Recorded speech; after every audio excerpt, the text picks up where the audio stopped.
ఎవరైతే నా దగ్గరకు వస్తారో వారందరికీ కూడా నేను రక్షణను ఇస్తాను. హల్లెలూయా.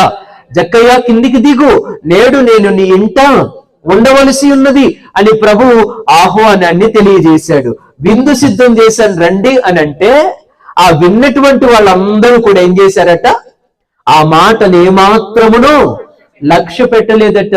ప్రియమైన వాళ్ళారా, మనలో చాలా మంది ఆ మాటను లక్ష్య పెట్టట్లేదు. ఈ రోజున ఆయన ఆహ్వానాన్ని తెలియజేస్తున్నాడు, రండి నాతో కలిసి భోజనం చేయండి, నాతో కలిసి కూర్చోండి, నాతో కలిసి నా ఇంట్లో ఉండండి, ఈ లోకాన్ని వదిలిపెట్టండి, ఈ లోక సంబంధమైన ఆశలన్నీ వదిలిపెట్టండి, లోకంలో ఉన్నవన్నీ గతించిపోతాయి, నా దగ్గరకు రండి, నా ఇంట్లోనికి రండి అనే ఆహ్వానాన్ని తెలియజేస్తే మనుషులు ఏం చేస్తున్నారట?